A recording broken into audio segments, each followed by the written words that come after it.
Huwag sa mga sementeryo, huwag nyo gawing basurahan yan. 56 days before Christmas. Merry Christmas! Salamat po mga kapuso, mag-ingat po tayo. Nawa tayo'y gabayan ni Lord sa ating pagbibiyahe. Balita na po sa ilang saglit. Alas 6:58 na po ng umaga, radyo na TV palabanan ng fake news. Dapat totoo. Melo del Prado sa Super Radio DZBB.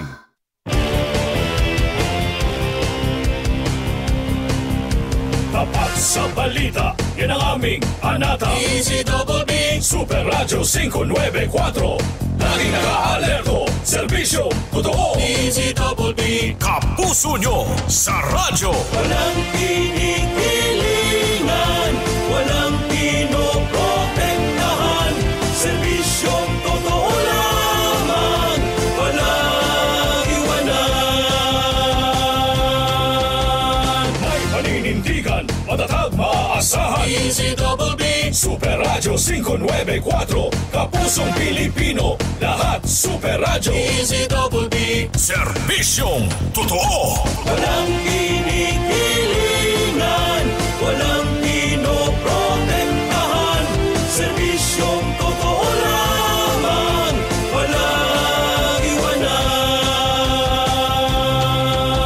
Walang kinikilingan, walang pinoprotektahan, serbisyong totoo lamang, walang iwanan. DZBB Super Radio.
Standby, Super Balita sa Umaga Nationwide. Standby!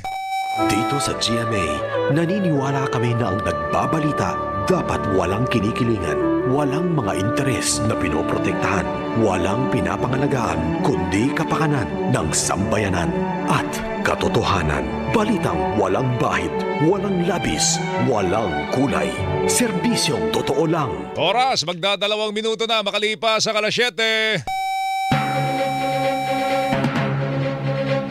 Handog sa inyo ng Super Radio DZBB at lahat ng Super Radio sa Luzon, Visayas at Mindanao. Live ngayong umaga. Ito ang Super Balita sa Umaga Nationwide. Nag-uulat live mula sa Super Radio DZBB.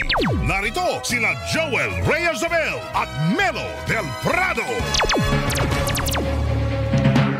Huwebes po ngayon, ika-30 sa buwan ng Oktubre taong 2025 sa ating mga headlines. Pagdagsa ng mga motorista na daraan sa mga expressway at uuwi sa iba't ibang probinsya ngayong undas. Inaasahan ngayong araw hanggang bukas. Mga dadalaw sa iba't ibang sementeryo, inaasahan magsisimula na rin ngayong araw. Kumpiyansa ng mga dayuhang negosyante na mamuhunan sa bansa bumagsak dulot ng mga isyu ng katiwalian ayon sa isang grupo ng mga negosyante. Paghina ng piso kontra dolyar posibleng magkaroon ng epekto sa presyo ng mga bilihin ayon sa isang ekonomista. Independent Commission for Infrastructure inirekomenda sa Ombudsman kasuhan sina Senador Joel Villanueva, Senador Jinggoy Estrada, dating Congressman Saldico at iba pa kaugnay ng maanumalyang flood control projects. 6 na kaso kaugnay ng maanumalyang flood control project sa Bulacan at Oriental Mindoro. Target ng Ombudsman na maisampa sa Sandigan Bayan sa November 25. Tatlong air asset na nakarehistro kay dating Congressman Saldico na ilabas na ng Pilipinas ayon sa Civil Aviation Authority of the Philippines.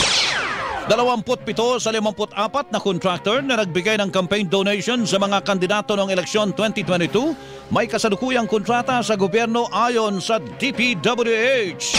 Lahat ng senador isinapubliko na ang kanilang Statement of Assets, Liabilities and Net Worth o SALN. Samantala, pagbabawal sa operasyon ng Philippine Offshore Gaming Operators o POGO sa bansa tuluyan ang naisabatas.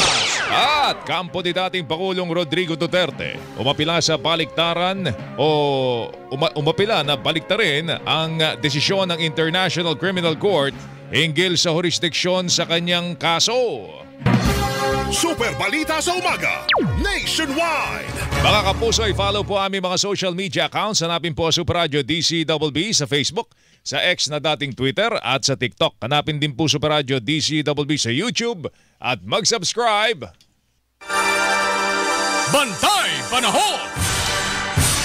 Umiral ang Intertropical Convergence Zone sa Southern Luzon, Visayas at Mindanao. Dulot po nito ang Visayas, Mindanao.